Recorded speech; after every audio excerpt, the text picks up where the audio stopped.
All right, the Danny Ainge request. Now, there's been two guys who have been all over this, both working for The Athletic. One has been Shams Charania. The other has been Tony Jones of The Athletic. So this is a Tony Jones report. And So this is a new report. A new report as of a few hours ago. Utah offered Mitchell to New York for, count them, 6 future first-round picks, plus Quentin Grimes, Emmanuel Quickly, Obi Toppin, and Miles McBride.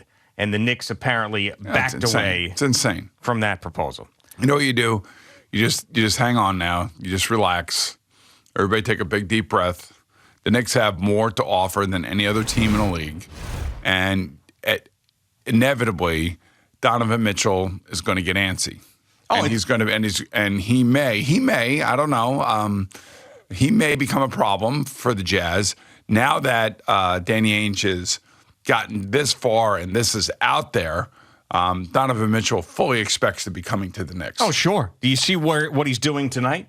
He's throwing out the first pitch at the Brooklyn Cyclone. And it's Donovan Mitchell bobblehead night. I love that. I mean, this guy's a New York athlete without being a New York athlete. Get him here. Get him here makes a ton of sense. Yeah, it does make a ton of sense. Now, obviously, when stuff like this starts happening, there are all sorts of opinions about all of these things. Mm-hmm. And one of those opinions out there, negative opinions out there about this, is the pairing of two smaller guards and, how they could be dominated by larger guards. And neither one of Brunson nor Mitchell play great defense. And what do we know about Tom Thibodeau? Oh, he loves a defensive team. Right. Requires defense. Right. So that's kind of, the only negative tinge to all of this stuff. But there's no way that the Knicks are doing what Danny Ainge threw out there right now, or whatever the Athletic is throwing out there right now. So there's no reason to do anything hasty at the moment.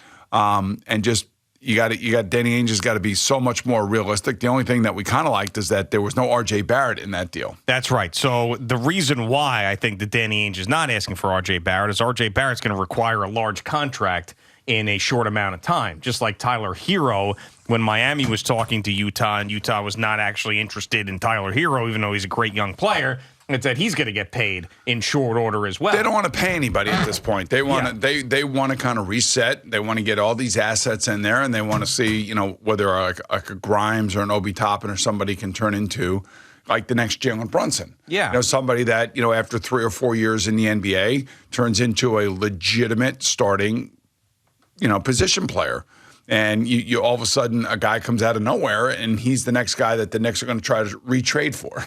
Yeah, and nobody, as you mentioned, nobody can offer as many picks as the Knicks. I mean, they can offer up to 8 in order to get this deal done. So I'm fully confident at this point, and hopefully this doesn't come back to bite me, but I am fully confident at this point that they will figure out a deal. And it's going to be mostly picks. I think if the Knicks decide to come back with a counteroffer, I think that maybe, they'll shave off one of those picks and one of those players, and we'll see if that gets it done. But I would rather send more picks, quite honestly, than more young, controllable players. Well, the picks don't mean anything to the Knicks right now. Exactly. They don't. No. And the picks are there to acquire somebody like Donovan Mitchell. That's why they made the decisions that they did around the draft this year.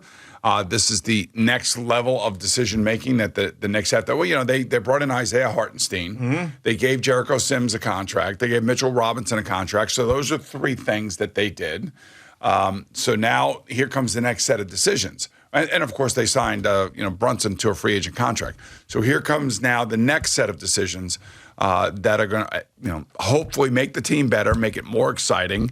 And again, like I still say, you got to – I don't know if that – I guess that money works out with the players. Yeah, I think, when you put it in there and you have that many picks and then you talk about the players, it ends up being okay. I know there's other ones and other proposals where, Derrick Rose is in it and Fournier's in it and Cam Reddish is in it. We got to try to make money match, right? Yeah, but I mean, there's so many rules that it's sometimes there's ways around these certain things clearly, because if you think about all those players, none of them are making any money.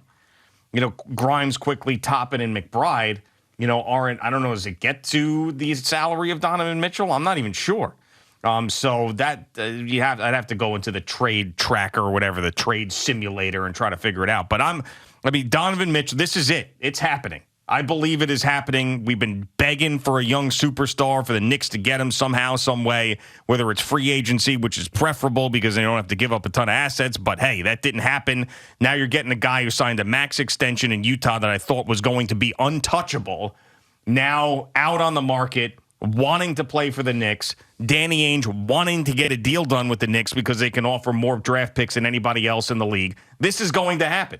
And if it doesn't happen, that means that Leon Rose completely effed it up because it's all right there. They have decided they're trading him, and they're trading him probably to the Knicks. So just figure it out and use a little bit of your leverage too.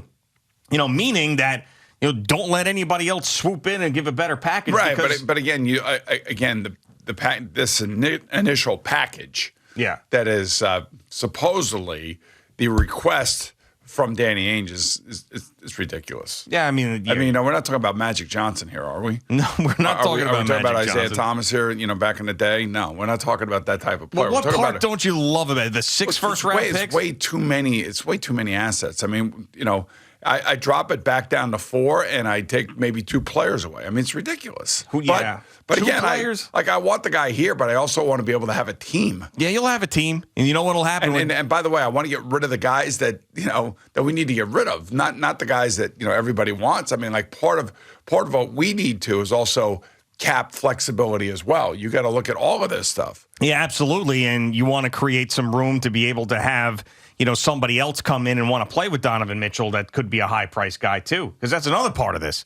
As Donovan, you build it and he will come. Yeah, but just remember, you're like you said, they're going to have to pay R.J. Barrett. Yeah, they're going to have to do that at some point. I mean, they didn't give him the rookie max yet, like Zion Williamson got.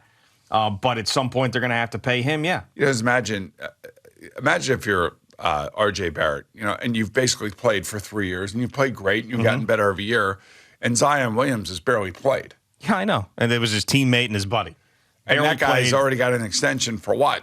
Yeah, hundreds of millions of dollars he got. Right, for what? For doing nothing. For being exciting for like half a season in his rookie year. And then you barely saw him again. Right. And people are questioning his commitment and the weight issues and all of that stuff. And R.J. Barrett's gotten better and better. He's been basically the star for the Knicks, and he's rounded into shape. He still hasn't gotten his money yet. But he will. Still only 22 years old. He's going to get paid. I mean, it feels like he's been here for 10 years at this point, but he's still only 22 years old. They're going to pay him. He's going to stay here, and hopefully he's here for the rest of his career. All right, so we're getting Donovan Mitchell, right? Yeah, that's right. We're sending over Obi Toppin, Emmanuel Quickly, Quentin Grimes, and Miles McBride. Yeah, that's right. Yeah. It still doesn't work. Yeah, it has to if Danny Ainge offered that, right? And then the 6 first-round picks. Yeah, I don't know what they are. I guess, but I don't have those right here. Available for you. Yeah. On the trade machine. I just got to trust. I got to trust that that's something that the NBA would. Well, the amazing thing is like Donovan Mitchell's salary is a little bit over $30 million. Mm-hmm. All right, and you got Obi Toppin at 5.3. You got Emmanuel Quickly at 2.3. Quentin Grimes at 2.2, and Miles McBride at 1.5. Yeah, all attractive assets for a guy like Danny Ainge going through a rebuild. Right. So let me just throw Julius Randle in there. Oh, now look what happens. It makes it green. Now it makes it green, baby. Yeah. Good luck. That would be something else. Get him out of here. Well, who knows? Maybe he comes back and he has another season like he did 2 years ago. Wouldn't that be nice? Yeah. I guess it's possible, right? I'll tell you, it's still possible. If throw Julius Randle in, anything's possible. Yeah, no, I know, but I'm saying, is it possible for him to throw it back to 2 years ago as opposed to last year? Yeah. We're talking about all NBA stuff and people chanting MVP. If you could get rid of Julius Randle's contract by giving an extra 2 picks, would you do it? Meaning all 8? I mean, would you give? I'm saying like just to get rid of his contract and get him out of here. I wouldn't give up all 8 picks to do that. No. I mean, I would have to be guaranteed another big-time player to come in if that were the case. That's like but the point, big-time players. But the point being is that like if you're the Knicks, it's kind of like what the Rangers did, to get rid of Patrick Nemeth, their defenseman. They traded assets to Arizona so Arizona would take the entire contract. And Arizona needs the contract because they have to get to the the floor of the salary cap. There's a ceiling and there's a floor. Yeah, which there should be in baseball. Right. But anyway, so they traded assets, so they got rid of a bad contract. So that's what I'm asking you. Yeah, I know. Are you willing to trade assets to get rid of a bad contract, or just a player that just doesn't fit what you're trying to do on your team? The answer is yes. And All right, so that's another thing that you have to take into account if you're the Knicks. You got to be figuring out. Okay, look, they probably want Julius Randle. We as the fans are like, forget this. I mean, especially if we're going to be more athletic and we're going to be a running and gunning team. He, like I said, throwing the ball and just. Sometimes he goes Carmelo Anthony on you. Yeah, he did. Bounces the ball, and then takes a crappy shot and tries to force something, or turns it over, or throws it to somebody with a second left to go on the shot clock. Yeah, it was a miserable year for him. And then he turned on the fans. So, yeah, getting him out of here would feel pretty good. But that's what you have to think about. You have to think about all those different possibilities. Now, I don't think Danny Ainge is going to want to do that, but if you were going to tell him, hey, you want this many draft picks, guess what? In order to make this trade, you got to take this contract too. Yeah, I kind of feel like Knicks brass looks into the next couple of years and includes Julius Randle in that. I don't think that the Knicks themselves. I think it's more about us and the fans. Yeah, I don't think the Knicks themselves look at Julius Randle like we look at Julius Randle. You know what?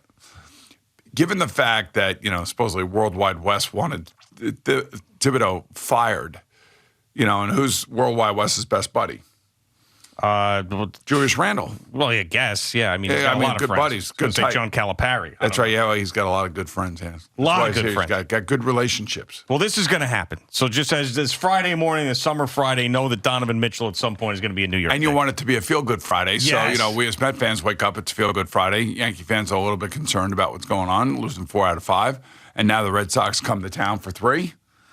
So just beat down the Red Sox, and you feel a little bit better as you get into the All-Star break. Thank you for watching. Please like, comment, and subscribe. And don't forget to hit the red bell so you're notified when we have new content.